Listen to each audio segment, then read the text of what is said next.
que o escritor, o salmista, pelo Espírito Santo, diz: será inútil levantar de madrugada. Outra versão diz cedo, dormir tarde. Está falando de uma jornada longa de trabalho.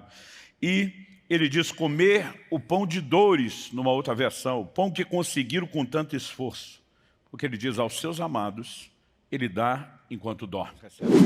Nós precisamos entender que há princípios que já foram estabelecidos e não podem ser negociados. Alguns de nós estamos tentando edificar alguns negócios com práticas ilícitas, querendo que Deus abençoe aquilo que Ele mesmo proibiu. Mas eu creio de todo o meu coração que Deus quer nos fazer prosperar. E eu e você precisamos questionar o propósito. Porque muitas vezes o meu e o seu propósito, por falta de percepção, por falta de capacidade, por limitação, ele é raso. Mas quando eu e você sintonizamos com o de Deus, a coisa começa a ficar diferente. Isso proporciona um ambiente para quê? Daqui a pouco ele vai ter uma pesca milagrosa, sobrenatural. Quando nós colocamos Deus à frente, isso faz toda a diferença.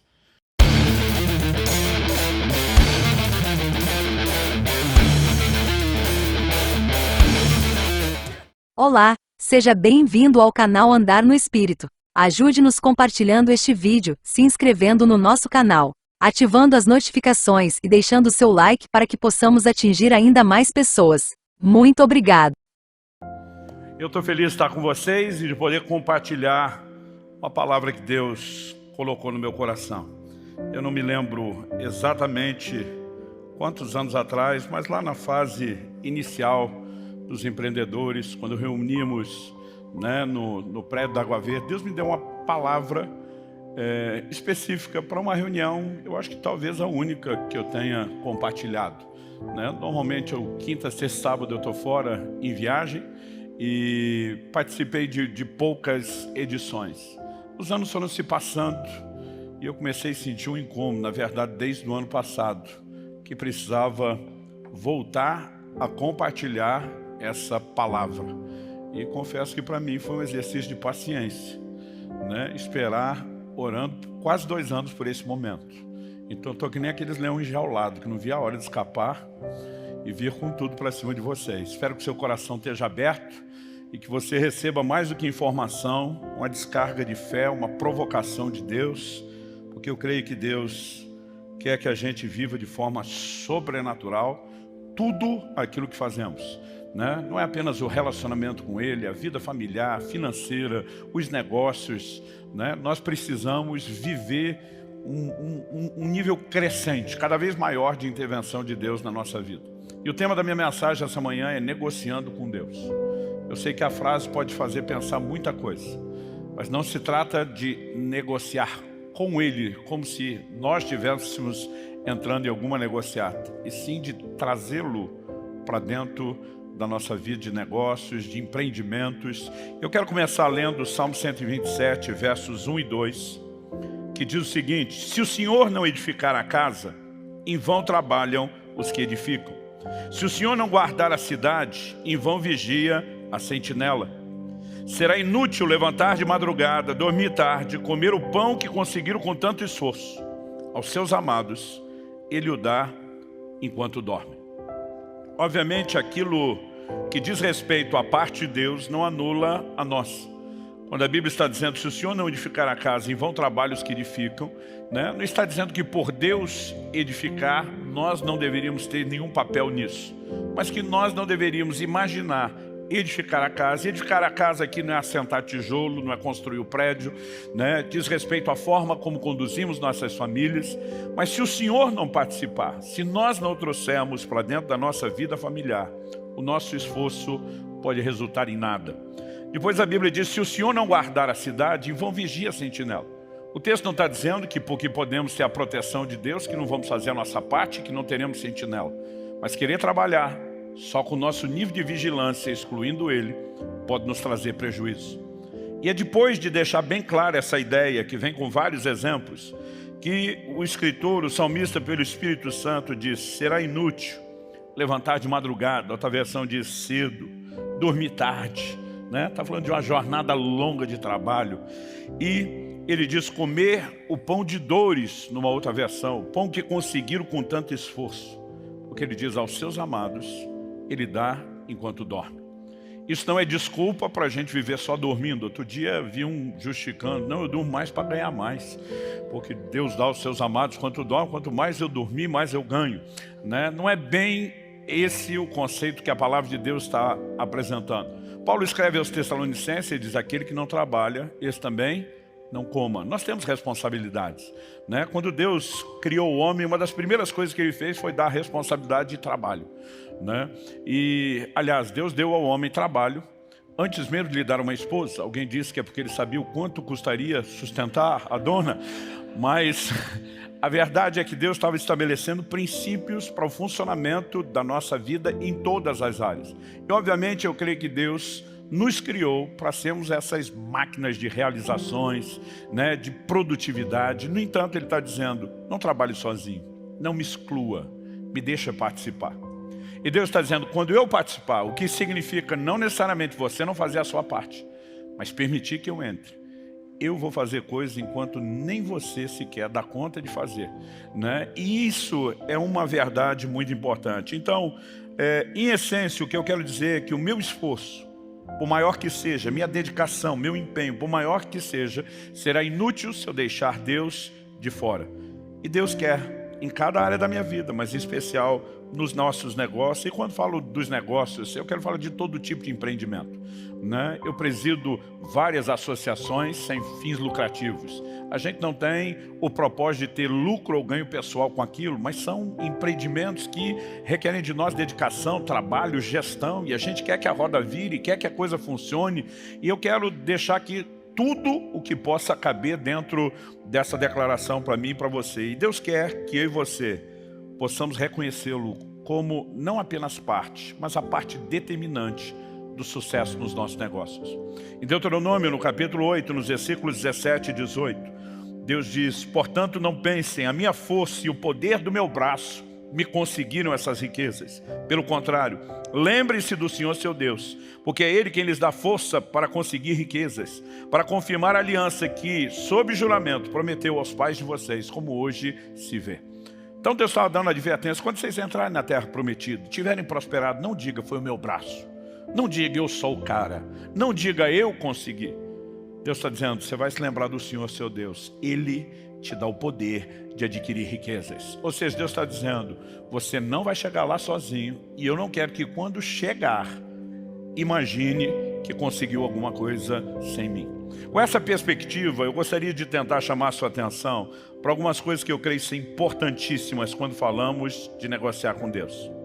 A primeira delas diz respeito, né? Eu quero apresentá-lo na forma de uma pergunta, diz respeito à questão da vontade de Deus. A pergunta é: a vontade de quem deve ser realizada? Porque edificar com Deus, negociar com Deus, não significa eu sair na frente e Deus ter que correr atrás de mim o tempo todo.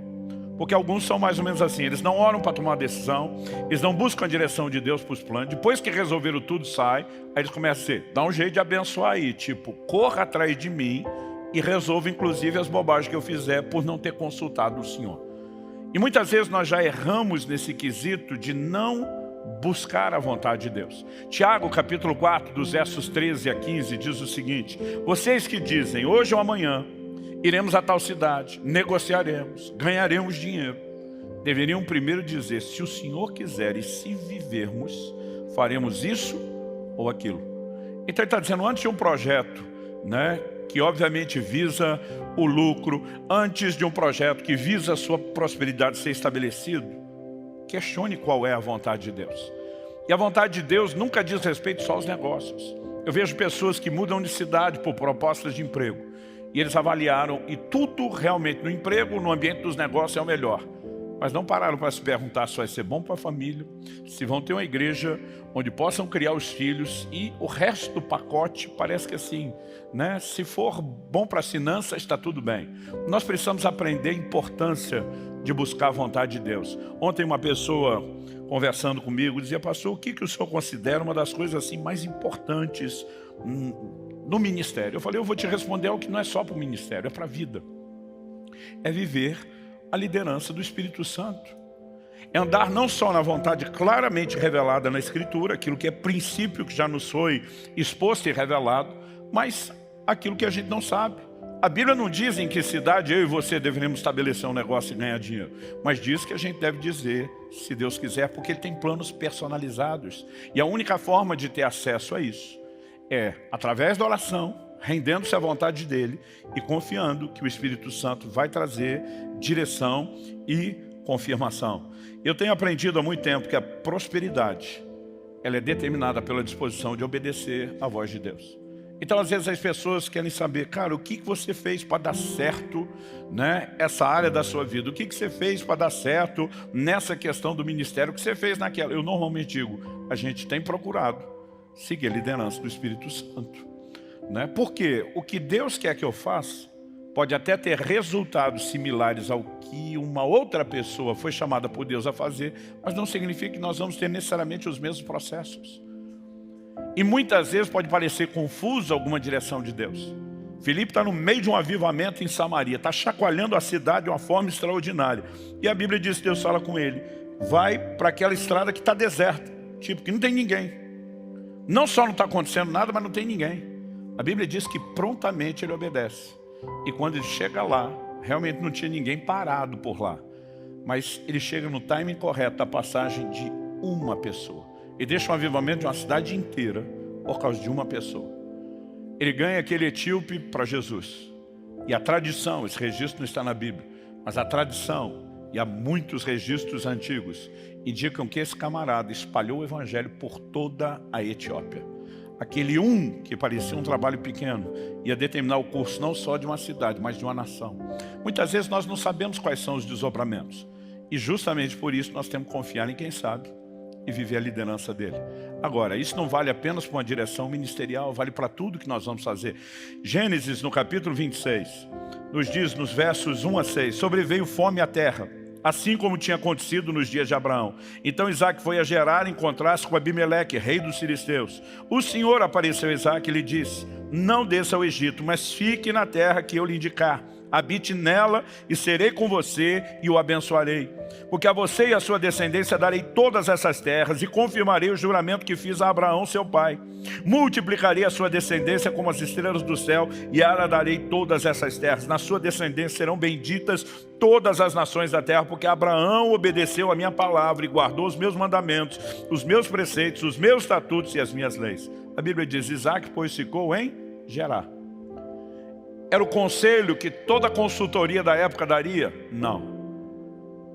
Mas quando Deus dá uma direção, a gente obedece. Resultado, versos 12 e 13 de Gênesis 26 diz, Isaac semeou naquela terra e no mesmo ano recolheu 100 por 1, 100 vezes mais, porque o Senhor o abençoava. Ele enriqueceu, continuou prosperando e ficou riquíssimo. Eu e você precisamos entender que eu com Deus é diferente de Deus comigo. Você com Deus é diferente só Deus com você. Não é você que sai na frente liderando e Deus é o seu mero sócio ajudante que corre atrás dizendo, estou aqui para fazer tudo aquilo que você determinar. Mas quando nós entendemos que nessa parceria Deus é não só o sócio majoritário, mas o Senhor das nossas vidas, e permitimos que Ele nos direcione, não só por meio de se render a essa vontade personalizada, mas de não nos dobrarmos diante daquilo que é princípio que não pode ser negociado. Então, por exemplo, em Lucas, no capítulo 3, verso 14, Jesus nos sinaliza a verdade. Aqui nós temos uma pregação que antecede a chegada e o ministério de Cristo. Nós temos João Batista pregando, né, o Evangelho, preparando o caminho do Senhor. E a Bíblia diz que os soldados, verso 14, perguntaram a ele, e nós, o que devemos fazer? Porque várias orientações práticas estavam sendo dadas às pessoas, né? Os publicanos chegam para ele, e aí? Ele diz, não cobre mais do que o estipulado. Em outras palavras, não permita extorsão no seu negócio. Os soldados perguntaram, e nós, o que devemos fazer? Verso 14, ele disse, não sejam prepotentes. Eu estou lendo a Nova Almeida atualizada. Não façam denúncias falsas e contentem-se com o soldo, com o salário que vocês recebem, né? Nós precisamos entender que há princípios que já foram estabelecidos e não podem ser negociados. Alguns de nós estamos tentando edificar alguns negócios com práticas ilícitas, querendo que Deus abençoe aquilo que Ele mesmo proibiu. Como esperar que a mão de Deus esteja sobre a nossa vida? A Bíblia diz no Evangelho de Marcos, de um momento, e isso é algo singular, meio fora do curso normal da narrativa bíblica, mas a Bíblia fala de um endemoniado gadareno. Estava possesso de uma legião de demônios. E que na hora de sair os demônios pedem uma permissão a Jesus. Estava no poder dele dizer sim ou não. Ele diz, nos permite entrar na manada de porcos? E eram milhares de porcos. E o Senhor Jesus disse sim. E a Bíblia diz que por conta do que aconteceu, eles precipitaram-se em relação ao mar e a manada toda de porcos morreu. Eu muitas vezes ficava chocado lendo isso. Dizia, Jesus, o Senhor não tinha amor pelos bichinhos que o Senhor criou, não? Não estamos falando de um, de dois. Estamos falando de uma manada enorme, gigantesca. Por que é que o Senhor não interferiu? Por que é que o Senhor não protegeu esses bichinhos? Agora, se você for olhar o preceito da lei vigorando na época, eles não podiam nem criar e nem comer porco.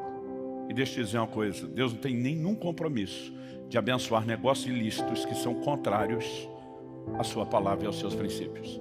E muitas vezes nós estamos querendo que Deus proteja o que Ele diz. Eu não posso ter nenhum compromisso de proteger isso dos ataques do inimigo. Quem está entendendo? Alinhar-se à vontade de Deus vem desde os princípios claramente revelados na Escritura até a disposição de eu e você andarmos debaixo dessa liderança e da orientação do Espírito Santo. Em Deuteronômio 28, de 1 a 14, Deus está dizendo, se você atentamente ouvir a minha voz e guardar os meus mandamentos, os meus estatutos que hoje eu te ordeno, eu vou te abençoar. Eu vou te abençoar na cidade, eu vou te abençoar no campo, eu vou abençoar a sua linhagem, eu vou abençoar o seu gado, eu vou abençoar se você andar em obediência. Mas de alguma forma a gente tem relativizado a obediência e muitas vezes estamos dizendo quase para Deus, se o Senhor me abençoar, talvez eu obedeça. Deus está dizendo, não, a regra do jogo é diferente, se você me obedecer é que eu te abençoo e não o contrário.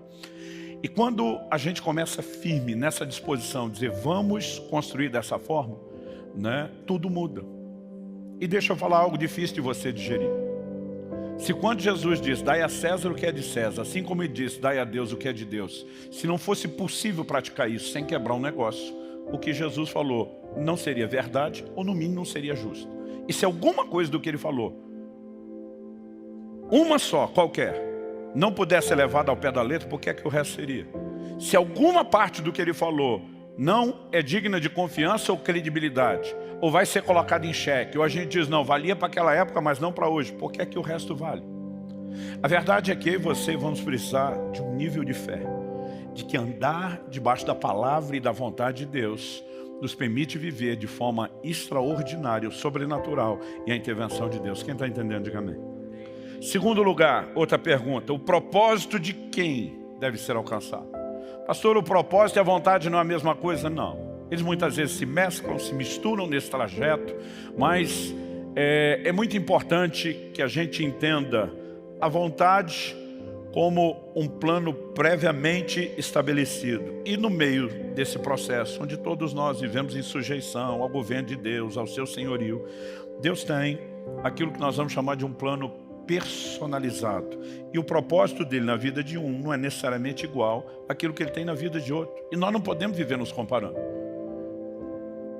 Jesus diz a respeito de Pedro, sobre com que tipo de morte ele haveria de glorificar Deus. A Bíblia diz que Pedro está andando com Jesus na praia. Ele olha e João vem seguindo. E ele pergunta para Jesus, e com esse aí, o que é que vai rolar? Jesus olha para ele e diz, eu quero que ele permaneça até que eu venha. Isso lá é da sua conta, Pedro. Pastor, na minha Bíblia não está desse jeito, não é da sua conta, ok. O Jesus diz, o que te importa? O que te importa? Ele diz, isso é entre eu e ele. Com você eu tenho um projeto, com ele eu tenho outro projeto. Os projetos não são iguais e não se comparem. É o que eu e você precisamos entender de uma maneira muito específica, esse aspecto personalizado. Então, eu creio de todo o meu coração, daqui a pouco eu quero definir um pouco o significado de prosperidade. Mas eu creio de todo o meu coração que Deus quer nos fazer prosperar. E antes de chegar na definição, eu quero também te adiantar o seguinte, mas a bênção flui quando nós estamos dentro do propósito de Deus. Em Gênesis 28, no verso 15, Deus diz para Jacó, quando ele está lá em Betel, depois da visão que ele tem da escada que liga a terra e céus, Deus diz, eis que estou com você, e o guardarei por onde quer que você for. Farei com que você volte para essa terra, porque não o abandonarei até que eu cumpra aquilo que lhe prometi. O que eu acho curioso é que Deus falou essa frase primeiro. Lá na frente, na hora de voltar para Canaã, de Padã Arã para Canaã, você vai ver Jacó lutando com o anjo do Senhor, que é uma teofania, uma manifestação de Deus. E ele diz assim: não te deixarei enquanto me abençoares. Eu brinco que se eu estivesse no lugar de Deus, eu ia dizer: essa fala é minha. E eu falei primeiro, porque Deus já tinha dito isso para ele. Eu não vou te abandonar até que eu cumpra aquilo que eu te prometi. Deus está dizendo: eu não te deixo até que o propósito se cumpra. Você pode confiar nisso. De alguma forma, ele está dizendo o seguinte: eu que não largo você enquanto o Senhor não me abençoar. E eu e você precisamos entender que a bênção, muitas vezes na nossa percepção, é apenas garantir um bem-estar pessoal. Na percepção de Deus, eu vou cumprir um propósito que terá como efeito colateral essa bênçãozinha menor que você está imaginando. Mas normalmente o que Deus está fazendo é sempre maior. E eu e você precisamos questionar o propósito. Porque muitas vezes o meu e o seu propósito, por falta de percepção, por falta de capacidade, né, por limitação, ele é raso. Mas quando eu e você sintonizamos com o de Deus, a coisa começa a ficar diferente. Gente, muitas vezes nós ficamos olhando para pessoas prosperarem, a gente pensa: puxa, o cara escolheu a área certa do negócio, eu escolhi errado. Não, o cara estava na cidade certa, eu estava na errada. O cara pegou o timing correto, o meu estava errado. Mas deixa eu dizer para você, quando eu olho para José, vendido pelos seus irmãos, entra no Egito como escravo. Na casa de Potifar, a Bíblia diz que Deus o fez prosperar. Ele é preso injustamente, na prisão, a Bíblia diz que Deus o fez prosperar. Na casa de Potifar, ele exerce liderança, vira chefe dos escravos. Na prisão, ele vira chefe dos presos. Algo que eu e você precisamos entender é que a provisão de Deus, a bênção de Deus, não depende de oportunidades, mas de uma convicção de que Ele está conosco. Abraão precisa separar de Ló, que era uma coisa que ele não devia ter feito desde o início. Deus diz: deixa tua terra, a tua parentela. Ele diz: vou largar todo mundo, mas esse menino sem pai, esse sobrinho precisa de mim, eu vou levá-lo. Enquanto Abraão não se separou de Ló, Deus não voltou a falar mais nada para ele. Muitas vezes nós estamos pedindo que Deus dê liderança. Imagina ele olhando para mim e para você, dizendo: você não fez nem a primeira parte que eu falei, por que é que eu vou revelar o resto do plano? Mas quando ele obedece aquela parte, Deus vai voltar a falar com ele a respeito da sequência. Mas na hora de obedecer, eu fico imaginando ele pensando: o que eu fiz? Canaã toda podia ser só minha, mas agora nós temos que resolver isso. E diz: Ló, faz o seguinte, escolhe o que você quiser, eu fico com a sobra. Vamos parar para pensar numa partilha hoje, uma sociedade que vai ser dividida. O outro diz: escolhe o que você quiser, seja a carteira de cliente, seja o patrimônio, eu fico com a sobra. Sabe o que Abraão está dizendo? Eu não vivo de oportunidade. Eu tenho um Deus que vai me guiar, que vai me fazer prosperar. E não importa a circunstância ou oportunidades, meu Deus vai à minha frente, Ele vai criar essas coisas. E você precisamos aprender a ter um posicionamento de fé e de confiança. Não se trata só de otimismo ou pessimismo, não é só olhar a metade cheia do copo ou a vazia, mas confiar que nós vamos viver intervenções de Deus. Quando Deus diz fique em gerar, não parece uma boa ideia, mas quando eu e você confiamos naquele que dá a direção, a coisa vai fazer toda a diferença. Pedro teve uma noite frustrante, tentou pescar, não conseguiu nada. Jesus chega e diz: posso usar o seu barco? Eu fico tentando imaginar o mau humor de quem já virou a noite sem dormir, né? Essa noite eu fui dormir tarde, tive que levantar muito cedo para viajar e poder estar aqui. Quando você dorme pouco já dá uma irritação, mas não dormir, né, para mim está entre aquilo que de mais estressante a gente pode achar. Eles estão talvez tentando reagrupar, repensar o que fazer. Agora Jesus chega e diz: posso usar o seu barco? Posso usar o seu negócio? Imagina Pedro dizendo: já perdemos a noite, agora vamos perder o dia de trabalho, o dia de produtividade. Mas de alguma forma, quando ele diz: ok, vamos cumprir o que é do seu interesse, isso proporciona um ambiente para quê? Daqui a pouco ele vai ter uma pesca milagrosa, sobrenatural.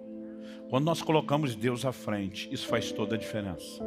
E eu quero fazer um apelo, já que num grupo de empreendedores e futuros empreendedores, nós temos gente que descobre muito rápido que tempo é dinheiro e coisas do gênero. Nós temos às vezes uma tendência a deixar de lado as coisas de Deus. E acreditar que muitas vezes nosso único compromisso com o reino é botar dinheiro. Eu quero te dizer que Deus espera um pouco mais de você do que só o seu investimento, por melhor que ele seja. E nós precisamos ter uma mentalidade que nos impeça de continuar dando algumas desculpas como não tenho tempo para ganhar alguém para Jesus, não tenho tempo para evangelizar, não tenho tempo para discipular, não tenho tempo para liderar ou para servir em alguma área. Eu vou dar um exemplo que de vez em quando a gente dá aqui quando quer tocar o terror e apelar. Quando o traficante se converte, graças a Deus eles têm se convertido, a gente olha e diz, se alguém está em Cristo, nova criatura é, as coisas velhas já passaram, eis que tudo se fez novo, não há mais condenação para quem está em Cristo Jesus, amém? Você concorda que ele é uma nova criatura, foi perdoado por Deus, mas concorda que ele vai ter que mudar de ramo? Nenhum de nós concordaria que ele continuasse no ramo de negócio que ele está. E por quê? Porque o reino de Deus exige algumas adequações, isso não vai ser discutido.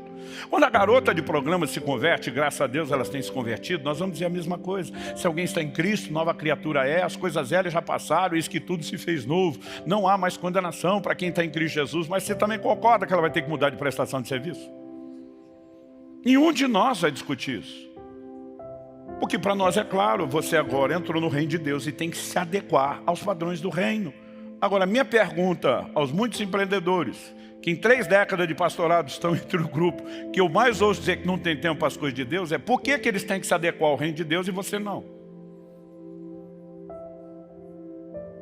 Qual é a diferença? Ah, eu não tenho tempo, então vai ter que arrumar um jeito de ter tempo e confiar que esse tempo que a gente cede por propósito nunca é perdido. Ele normalmente catapulta manifestações sobrenaturais, intervenções que vão fazer toda a diferença. Se nós não nos aliamos ao propósito, não adianta só entender de gestão, de como conduzir um negócio, você vai viver na margem de probabilidade estatística de qualquer ímpio. Mas se eu e você queremos viver o sobrenatural, negociando com Deus, nós vamos ter que trazer Deus para dentro. Que a motivação do negócio é o lucro. E já descobriram isso mesmo fora do sistema capitalista, que não há uma motivação que torne funcional o mercado que não seja o lucro. E mesmo na Bíblia nós vamos ver textos que falam a respeito disso. Por exemplo, quando Jesus está falando das coisas concernentes ao reino, ele usa esses exemplos. Mateus 21, 33 e 34, ele fala que o reino de Deus é semelhante ao proprietário de uma vinha, que arrendou alguns lavradores, mas esperava os frutos, esperava retorno do investimento. Em Mateus, no capítulo 25, no verso 27, quando nós temos a parábola dos talentos, aquele que foi infiel, o Senhor disse, você deveria ter entregado o meu dinheiro aos banqueiros, e ao voltar eu receberia com juros. Ele está dizendo, não quero dinheiro parado, que não produza, que não trabalhe, que não gere rendimento. Em toda a percepção de negócio, a motivação, é o lucro. Agora, eu e você precisamos nos questionar. Por quê? Se vamos negociar com Deus, queremos o lucro. Porque muitas vezes nós queremos trazer para dentro do nosso negócio, ao negociar com Deus, o poder de gestão, a sabedoria de Deus, o know-how de Deus, a bênção ativadora do sobrenatural de Deus. Queremos que Ele participe de tudo, menos do lucro. De alguma forma, na hora de viver o sobrenatural, nós clamamos e diz, Deus, esse negócio não é meu, antes de mais nada é seu. Mas na hora que vem o resultado, o Senhor sabe que é meu. Então eu e você precisamos questionar isso. Eu tenho dito há muito tempo, riqueza não é pecado, mas avareza é. E nós precisamos tomar cuidado com algo que assim é uma linha muito tênue. Um dia um irmão falou para mim, pastor, já dizia a Sagrada Escritura, o dinheiro é a raiz de todos os males. Eu falei, negativo, a Bíblia nunca falou isso. Ele, claro que falou. Eu falei, não falou. Falou, não falou. Eu falei, me mostra onde falou. Está num lugar lá que se o senhor me ajudar a achar, eu te mostro. Eu falei, você deve estar falando de 1 Timóteo 6, 9 e 10, onde ele diz, o amor ao dinheiro é a raiz de todos. Aí, eu falei, isso não é dinheiro, é amor ao dinheiro. Ele falou, qual a diferença? Eu falei, a diferença é gigantesca. Porque alguém pode amar o dinheiro sem ter dinheiro. E o cara nem está falido, quebrado, mais quebrado que arroz terceira, naquele estado de chamar a mulher de meu bem, o banco confisca. Não bastasse isso tudo, ele ainda tem a raiz de todos os males, além de não ter dinheiro. Porque o problema é o amor ao dinheiro, não é o dinheiro. Salmo 62, 10 diz, se as vossas riquezas aumentam, não ponhais nelas o coração. Alguém diz com muita propriedade, errado não é o crente ter dinheiro, é o dinheiro ter o crente. Aliás, essa é uma definição antiga de avareza. O avarento não possui as coisas, são as coisas que o possuem. Agora, quando eu e você conseguimos entender, separar, blindar o nosso coração contra a avareza e buscarmos a mesma liderança, o conhecimento da vontade, do propósito de Deus, como na hora de fazer um negócio, sobre a gestão e administração do lucro, isso vai fazer toda a diferença. Nós não podemos imaginar que Deus é o sócio ajudante querendo nos fazer crescer para que a gente consiga tudo aquilo que a gente quer. Deus, na verdade, diz, você é meu sócio ajudante e eu quero que você cresça trabalhando comigo para que você me ajude a fazer o que eu quero. Dá para entender a perspectiva? Ela é completamente diferente. Então, em Efésios 4:28, a Bíblia diz, aquele que antes roubava, antes presume-se antes da conversão, negócio ilícito, ele diz, não roube mais, antes trabalhe, fazendo o que é justo. Então, vamos dentro dos princípios divinos. Mas a Bíblia diz assim, para que tenha o suficiente para si e para socorrer ao necessitado. Deus não quer dar só o que você precisa. Alguns de nós estamos tentando viver um modo de sobrevivência e ter o mínimo do que a gente precisa. Eu creio que Deus quer te dar mais do que você precisa. Mas qual a razão dele dar para você mais do que você precisa? Se ele ensina contentamento, se ele é contra o desperdício. Aliás, algo que deveria fazer a gente pensar muito a forma como gerimos tudo na vida é que Deus é contra o desperdício. Depois de multiplicar pães e peixes, Jesus diz, recolha o que sobrou para que nada se perca. Então por que é que Deus quer dar mais? Só para você ativar o modo ostentação? Não. Para que tenha o suficiente para si e para socorrer o necessitado. Provérbios 19:16 diz, o que empresta ao pobre, o que se compadece do pobre, empresta a Deus, e este lhe retribuirá o benefício. Deus está dizendo, eu tenho um compromisso de cuidar do pobre. Quando você me ajuda a fazer o que eu quero, eu é que estou em dívida com você, porque você financiou o meu projeto. Você não deu para ele, você deu para mim. E agora quem te honra e te retribui sou eu. Então Deus quer que a gente tenha mais do que o suficiente para financiar os projetos dele, que envolve não só a proclamação do Evangelho, como cuidado com os necessitados. Agora, se eu e você não tivermos mais do que a nossa necessidade, nós não vamos poder fazer muita diferença. Então eu acredito que nós, quando pensamos no próprio plano e no propósito de Deus, a gente precisa ter uma convicção, ainda que eu tenha contentamento, e contentamento é algo que cada um vai entender em Deus como deve definir. O que Deus pede para um não é necessariamente o que Ele pede para o outro. Algumas restrições, alguns direcionamentos mudam de pessoa para pessoa. Eu, por exemplo, não costumo aconselhar ninguém, seja os jovens, ou quando estamos falando dos pais sobre criar os filhos, né, a respeito de que eles tenham pressa para se casar cedo. Mas meus filhos se casaram cedo, já estou antecipando, está praticamente um mês para o casamento da minha filha, né? Então, tem coisas que normalmente você diz, olha, vá com calma, vá tranquilo, não tenha pressa, não é o padrão. Mas às vezes você pode estar debaixo de um entendimento de que Deus quer conduzir as coisas diferentes. Eu, por exemplo, com todo mundo que eu converso, eu digo, meu amigo, em vez de passar uma vida desperdiçando esse dinheiro do aluguel, vá pagando a sua casa. Por anos, todas as vezes o que eu queria fazer, aquilo que eu orientava aos outros, o Espírito Santo dizia, não. Nós vamos jogar esse jogo diferente. Na hora certa, eu vou fazer por você do meu jeito. Quando ele diz, fique em gerar, pode estar na contramão do que todo mundo aconselha, você sabe que vai funcionar. Mas com essa capacidade de separar o que Deus tem de forma diferente, nós precisamos entender aqui também a questão do contentamento. Então tem coisas que Deus veda para um que não veda para outro. Eu, por exemplo, no início do meu ministério, Deus disse, eu não quero que você ganhe nada com seus livros. De vez em quando eu ouço alguém falando, está certo, pastor, errado é quem ganha. Eu digo, errado nada, o trabalhador é digno do seu salário. Não é porque Deus, por alguma razão, me pediu isso, que virou proibido para todo mundo. E a gente tem essa mania, né, de estabelecer o tempo todo padrões de comparação.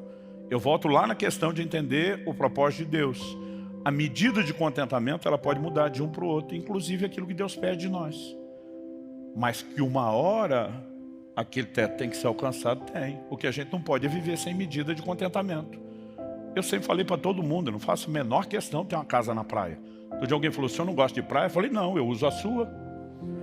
Alguém tem que ter a casa na praia para eu usar. Eu não faço questão nenhuma de ter a minha, né? Então, Eu e você precisamos entender aonde Deus quer nos levar, mas qualquer que seja essa medida, Paulo diz que Deus dá pão ao que semeia, pão para alimento e semente ao que semeia, segundo aos Coríntios 9:10.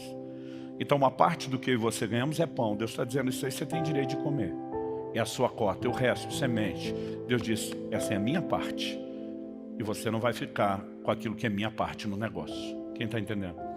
Quando a gente começa a ter esse nível de percepção, a gente vai para o lugar certo e entender o que é prosperidade. Prosperidade não deveria fazer de mim e de você algo semelhante ao leito de a uma represa, que simplesmente vai acumulando, acumulando, acumulando. Aliás, se a Bíblia não fala contra a riqueza, ela fala contra acúmulo. Não acumuleis.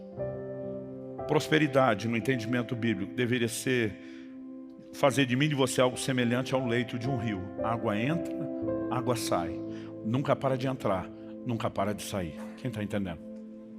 E quando nós falamos sobre essa questão de propósito, eu acredito que é uma das coisas que nos permite viver o sobrenatural. Nos meus primeiros anos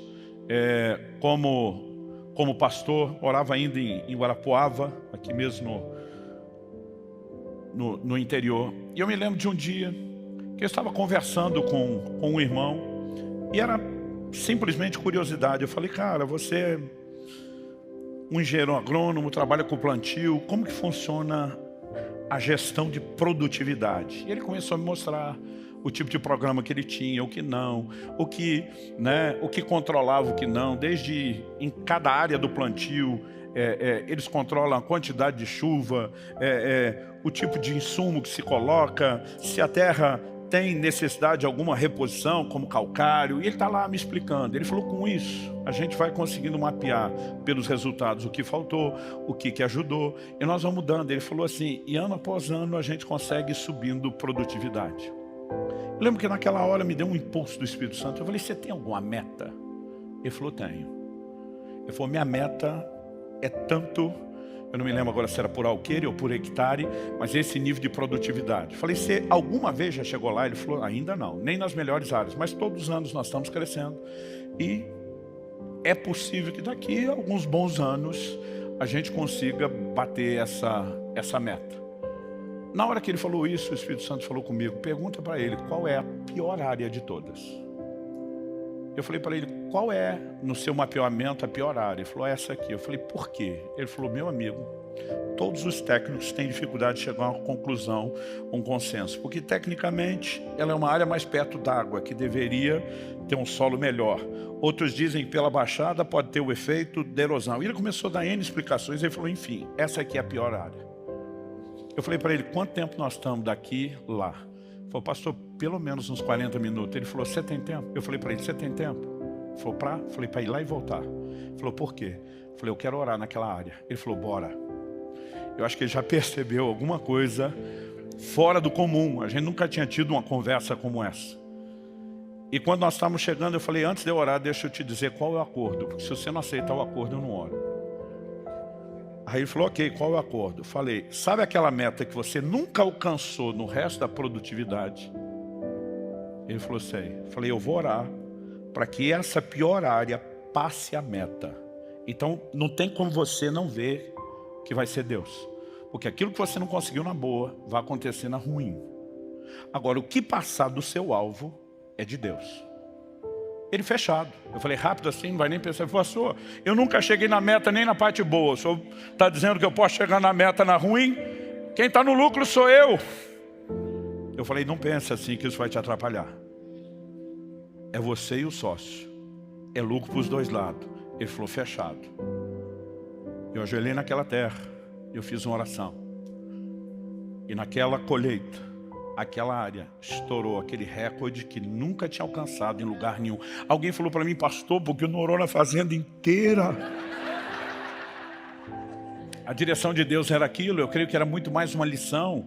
E eu não estou dizendo que isso tem que acontecer o tempo todo, em toda a colheita, mas eu quero tomar isso como exemplo e te dizer, eu e você precisamos aprender a entrar num lugar onde a gente começa a dizer assim, mais do que aquela parte do lucro que me interessa, como um sócio ajudante seu para incrementar os seus interesses e financiar os seus projetos, o que é que nós podemos fazer junto?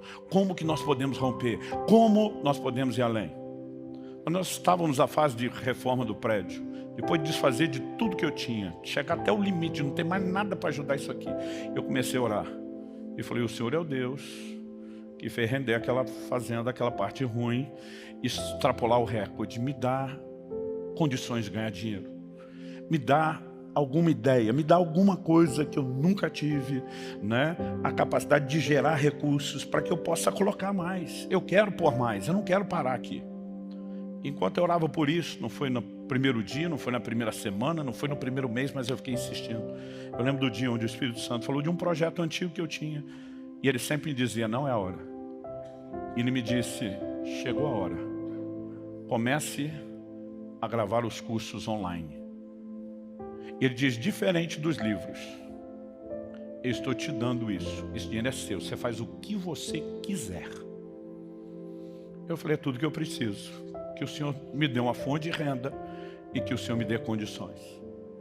Esses cursos que nós começamos a disponibilizar em 2017, nesse momento eu não sei dizer quantos alunos já passaram, o último dado que eu tinha, nós estávamos já com 100 e tantos mil alunos na nossa base, gerando recursos, e a grande maioria disso veio, o que não veio para cá, a minoria tem financiado outros projetos e muitas outras igrejas e interesses do reino. Eu e você podemos viver formas que nós nunca imaginamos, debaixo de uma direção ou de uma intervenção de Deus, de gerar recursos que vão além das nossas necessidades, para que a gente possa transbordar. Que a gente possa ter um coração inclinado ao necessitado, assim como, em primeiro lugar, né, proclamando o Evangelho, mas quando nós vamos criando o alinhamento da vontade e do propósito. Em terceiro e último lugar, para terminar, eu quero te dizer, nós podemos experimentar o sobrenatural. A gente imagina a pesca de Pedro como um milagre aleatório. Gente, Pedro era o quê? Pescador. Jesus o fez prosperar no seu negócio. E quando eu e você paramos para pensar nisso, eu não consigo simplesmente olhar e dizer, não tem nada aqui que possa nos inspirar. Em outro momento, Mateus no capítulo 17, de 24 a 27, a Bíblia diz que abordaram Pedro questionando, o seu mestre não paga o imposto? Estava em questão ali, era o imposto do templo. Pedro diz, paga. Claro que Jesus paga. E ele simplesmente vai para casa pensando, e agora? O que é que eu falo para Jesus? Que os credores estão no pé dele. Não estou falando que Jesus não tinha compromisso com as dívidas, eles provavelmente tinham acabado de chegar de viagem e tinha algo para ser honrado. Quando Pedro entra, Jesus se antecipa. Ele faz uma pergunta, e aí? Quem que deveria ser cobrado a respeito dos impostos? Essa pergunta de Mateus 17, Jesus está discutindo a legitimidade dos impostos. E há muitos tipos de explicação, né, para quando Jesus pergunta para ele, de quem os reis da terra cobram os tributos? E ele pergunta, dos sírios ou dos estranhos? Pedro responde, dos estranhos. Jesus diz, logo os sírios estão isentos. Há N probabilidades de explicação por que Jesus falou isso. Alguns estão querendo dizer que ele, como era da linhagem de Davi, da linhagem real, né, era isento. Eu não sei qual era o motivo, mas de qualquer forma, se é esse ou se outros possíveis, que eu não quero que a gente entre em digressão aqui, em outra direção, Jesus diz, mas para que não os escandalizemos, independente de estar ou não certo, eles vão pagar esse imposto? E ele diz para Pedro, vá ao mar, jogue um anzol. A maior parte do tempo Pedro não pescava com anzol, pescava com rede. Mas Deus diz, jogue o anzol, porque é para pegar um, não é vários. Pega o primeiro peixe que fisgar, e quando você abrir a boca do peixe, você vai encontrar uma moeda. Pedro vai lá, um tiro certeiro. Eu não sei quantos pescadores temos aqui, mas eu nunca vi alguém dizer que pescou um peixe com moeda ou qualquer outro tipo de coisa de valor dentro. Agora, o Senhor está dizendo, vai lá, naquele monte de água, com aquele monte de peixe, e simplesmente só obedeça e joga. Você não vai pegar o peixe, eu vou trazer o peixe no seu anzol. Dentro do peixe tem a provisão. E Pedro foi lá, pescou, tirou a moeda. Só que Jesus diz assim, pega essa moeda e entrega aos cobradores para pagar o meu imposto e o seu. Sabe o que ele está dizendo? Pedro, você está preocupado com os meus interesses? Eu também me preocupo com os seus. nós vamos resolver o problema de nós dois, o meu e o seu. Negociar com Deus nos permite não apenas participar do propósito dele, mas participar dos lucros, dos benefícios, obviamente sem se apropriar disso. Mas quando eu olho para essa intervenção, e é mais uma de muitos exemplos sobrenaturais, o que é que me chama a atenção aqui? Que Deus tem solução para o nosso problema, e não só explicação. Inclusive, muitos de nós estamos precisando de um desafio de fé para pagar impostos maior do que o de Pedro, mas entender que a provisão sobrenatural, ela também pode se manifestar por vias naturais. Deus mandou Pedro pescar porque é o que ele sabia fazer. Ele diz, vou usar a sua expertise, eu vou usar o seu negócio, eu vou interferir em seu favor nessa área específica. E aí não resolve só o problema de Jesus, resolve o de Pedro, não é só o de Pedro, é o de Jesus. E esse pacote, eu não sei você, mas eu acho fascinante. Segundo Reis, capítulo 6, fala que os filhos dos profetas reconhecem que o lugar, aí estamos falando de ministério, era pequeno. Eles entram num projeto de ampliação. E quando vão lá cortar a árvore, um deles estava cortando. E a Bíblia diz que o machado escapou do cabo e caiu dentro d'água. O cara entra em desespero, o machado era emprestado. O que é que eu vou fazer? Muitas vezes eu e você ficamos imaginando o que é importante e o que não é para Deus intervir e operar milagre. Quando eu e você deveríamos acreditar que Deus não faz um milagre porque o machado é importante, mas porque nós somos importantes. A necessidade não era do machado, era da pessoa que pegou emprestado, não teria como devolver e não teria como continuar a produtividade. Eu quero falar algo que eu creio que tem um peso profético nessa manhã. Eu creio, e creio de todo o coração, que Deus quer levar alguns de vocês a recuperar uma produtividade que tem sido perdida.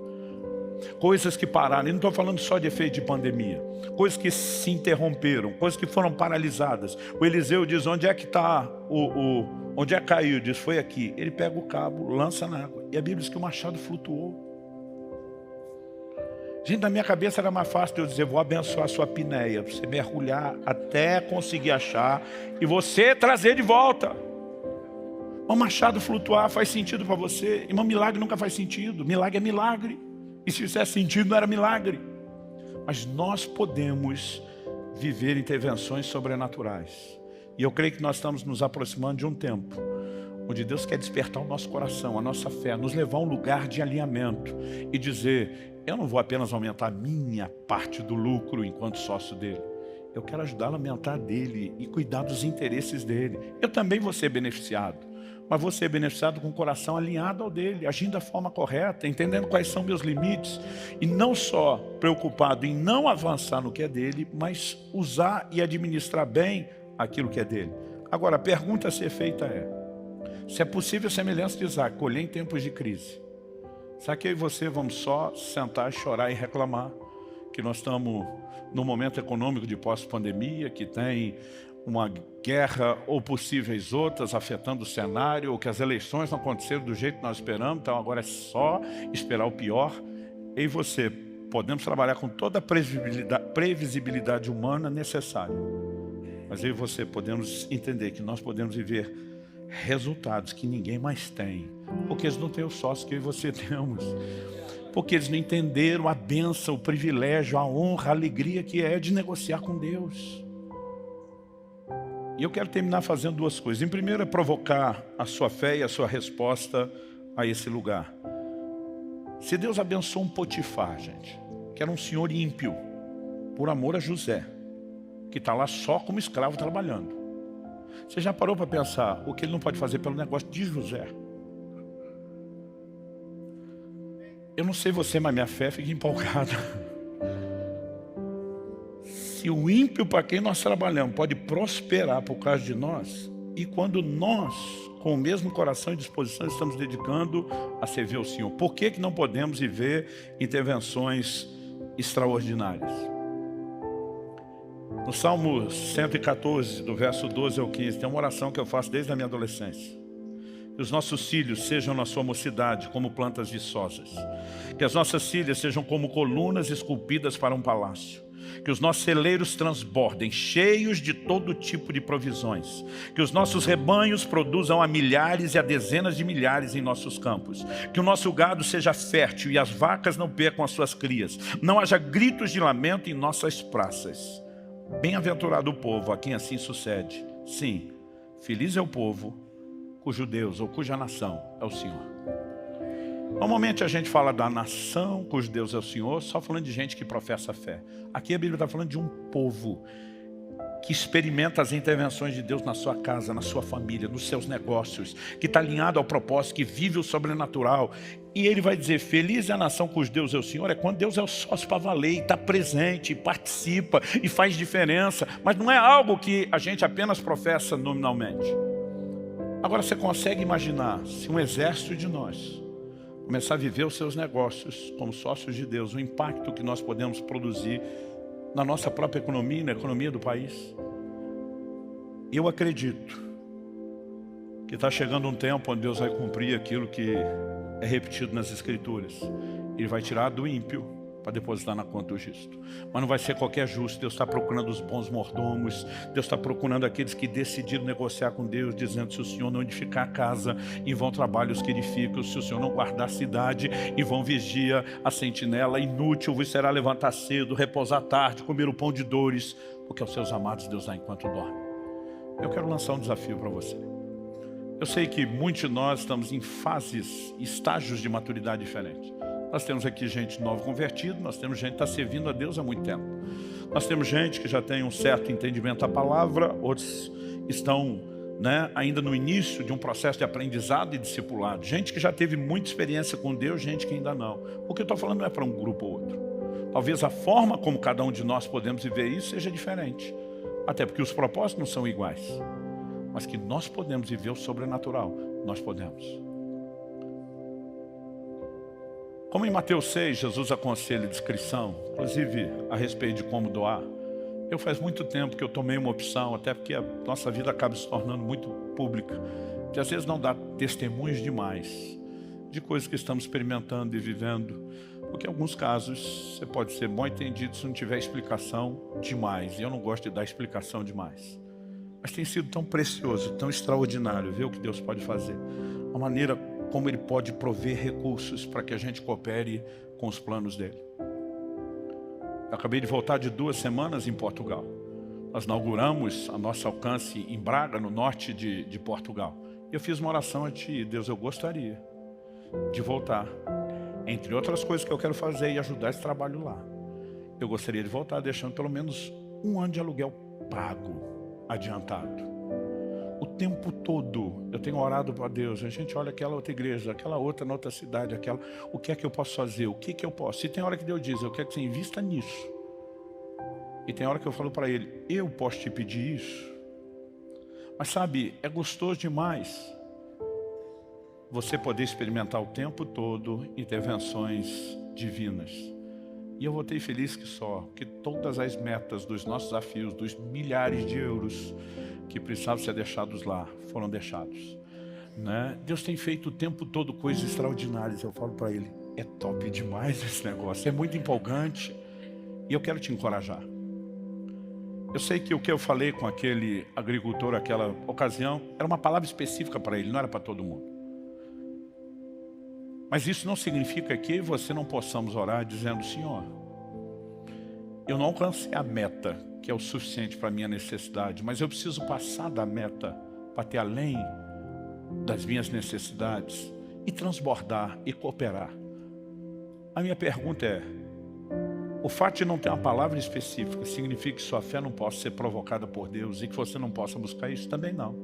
Significa que a gente não pode garantir isso para todo mundo, no mesmo momento, de um único formato. Mas eu gostaria que você pudesse colocar sua vida, seu negócio diante de Deus, o futuro negócio. Alguns estão aqui porque já estão de olho lá na frente e dizendo, eu vou viver o melhor de Deus. Minha hora está chegando, E eu creio que Deus está procurando esses parceiros, gente que diz, que aceitam, eu vou negociar com o Senhor. Não há negociata entre nós. Nós vamos ser parceiros. Nós vamos fazer isso juntos. Nós vamos viver o sobrenatural. Eu tenho ficado impressionado. Um dia desse, minha esposa, ela olhou para mim e falou: eu sou testemunha de tudo e ainda assim é difícil acreditar. Ela disse: tudo que o tempo todo você faz, que parece só vai prejudicar a gente, porque o tempo todo você está pensando nos outros. Ela disse: só nos leva a viver cada vez mais, a experimentar cada vez mais. E sabe, gente, esse negócio é empolgante. Eu gostaria que nós terminássemos tendo um momento de oração, dizendo: Senhor, eu quero viver essa emoção, essa honra, esse privilégio de negociar com o Senhor. Não tentar trazer o Senhor para correr atrás do meu negócio, fazendo o que eu quero, mas eu cooperando com o Senhor, entendendo a sua vontade, o seu propósito e vivendo o sobrenatural. Eu gostaria que inclusive você orasse. 2023, para muitos de nós, está uma caixa de surpresa. As coisas seguem melhorando, não seguem melhorando, e não estamos falando só do cenário nacional. Numa época de globalização, a gente é afetado por coisas que acontecem do outro lado do mundo e coisas que acontecem no mundo inteiro, como foi a situação da pandemia. Mas eu e você podemos viver algo sobrenatural. E eu quero que você possa colocar diante de Deus não só a capacidade de se alinhar com Ele, mas suplicar por resultados sobrenaturais. Mas à medida que eles acontecem, demonstre sua fidelidade dizendo: o negócio não é só meu, é nosso. O lucro não é só meu, é nosso. E deixa o sócio majoritário decidir o que ele quer. Porque muitas vezes não é só o que eu e você queremos, não é só o que eu e você achamos. Eu já tive momentos que eu estava orando para um projeto: Senhor, me dá recurso para pôr ali. E Deus diz: ali você não bota. Você vai botar naquele outro. Não, mas não quero aquele, eu quero esse. Mas eu quero aquele. Ok, vamos te obedecer. E se eu e você formos fiéis, nós vamos viver isso de uma forma cada vez mais progressiva. Por quê? Vamos nos familiarizando com a direção dele. Nossa fé, a cada milagre que ele opera, cresce para experimentar outros maiores. E isso vai se tornando uma bola de neve, um ciclo progressivo. Eu creio que Deus vai levantar um exército de pessoas que vivam intensamente a liderança e o governo dele nos negócios. E eu fico feliz que sua fé esteja sendo provocada hoje. Nós vamos fazer duas coisas: nós vamos orar e nós temos um momento de oferta. Eu não quero misturar as duas coisas. Então, e também não vou falar muito a respeito da próxima. Mas eu quero que primeiro você ore consagrando a Deus tudo aquilo que você tem, tudo que você é, tudo aquilo que você sonha ou planeja. Talvez você esteja numa hora de uma decisão séria, importante, e vai ter que dizer primeiro se o Senhor quiser, vai ter que começar por essa parte, vai ter que alinhar a questão do propósito. Mas eu quero que você ore dizendo: Senhor, eu quero experimentar o sobrenatural. A Bíblia diz que Deus não faz acepção de pessoas. Cada vez que eu vejo alguém dando testemunho de algo que ainda não vivia, eu falo para Deus: também quero, também quero. Eu, quando era criança, eu lembro da época que refrigerante como a Coca-Cola, se conseguisse beber, era só no domingo. O que a gente chamava de família era de 1 litro, que era para a família inteira. Então eu lembro que lá em casa, quando fazia divisão, era 200 ml, o copo 200 ml. Normalmente era o copo do requeijão.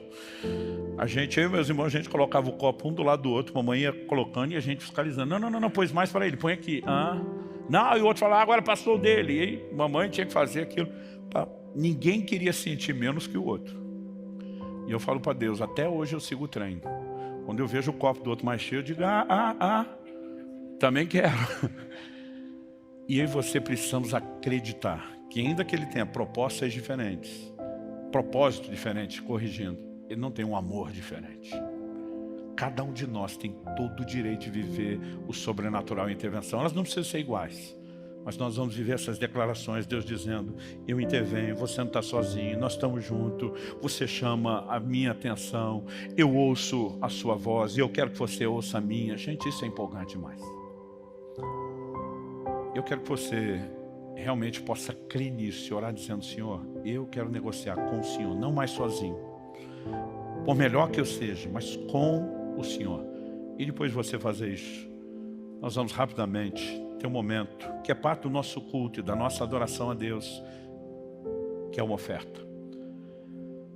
Pai, que o Teu Espírito possa nos ajudar não só a entender, a perceber com a clareza que não seja apenas mental aquilo que a Tua Palavra nos comunica, Porque 1 Coríntios 2,14 diz que para o homem natural as coisas do Espírito são loucura, mas que elas se discernem espiritualmente. Nós clamamos por essa capacidade de entendimento espiritual, não só para perceber a coerência daquilo que a Tua palavra apresenta, mas o desafio, a razão, por meio de um estímulo de fé que nos leve a viver e a experimentar o sobrenatural. E nós clamamos por isso em nome de Jesus. Romanos 10,17 diz que a fé vem por ouvir e ouvir a Tua palavra. Eu oro que nessa manhã possa haver, ó Deus, mais do que informação ou alinhamento doutrinário, que a fé seja despertada, provocada e ativada num novo nível. Mas acima de tudo, ó Pai, que possamos entrar nesse lugar de uma profunda sujeição ao Teu senhorio, ao Teu governo, à liderança do Teu Espírito Santo, e não apenas alinhar o nosso coração à Tua vontade e propósito, mas a partir disso vivemos as Tuas intervenções. Nós clamamos isso em nome de Jesus. Oramos também, ó Deus, por desafios que talvez o Senhor mesmo esteja gerando no coração de alguns. Alvos que precisam não só ser alcançados, mas ultrapassados, para que possa se transbordar, ó Deus, um investimento maior naquilo que é do seu interesse. Seja a propagação do Evangelho, como a provisão aos necessitados. Senhor, nós queremos caminhar contigo, seguindo a Tua direção, e precisamos ir além daquilo que são necessidades pessoais. Nós oramos por dias de rompimento. Nós oramos por um nível de prosperidade que não nos faça semelhante a uma represa, mas sim ao leito do rio. Que não haja acúmulo, mas que o tempo todo haja recursos entrando e saindo, sem parar de entrar e nem parar de sair. Para que dessa forma possamos cumprir a Tua vontade. Eu oro que nesse momento o Teu Espírito possa gerar aqueles desafios, aqueles estímulos que talvez sejam personalizados, a respeito de determinados alvos que podem ser gerados ou alcançados em oração, para que se faça mais para com o Senhor. Isso é o que só o Senhor pode fazer no coração de cada um. Mas nós oramos, seja aqui ou a partir desse momento, que haja sensibilidade à Tua liderança e à Tua voz, em nome de Jesus. Se você crê e concorda, diga amém. Se você recebe essa palavra, diga eu recebo, em nome de Jesus. Olá, temos uma dica incrível para vocês. Gostaria de se aprofundar no conhecimento da Palavra de Deus? Na descrição do vídeo e no comentário fixado, temos dicas valiosas para lhe ajudar a andar no Espírito. Não deixe de conferir. Deus os abençoe.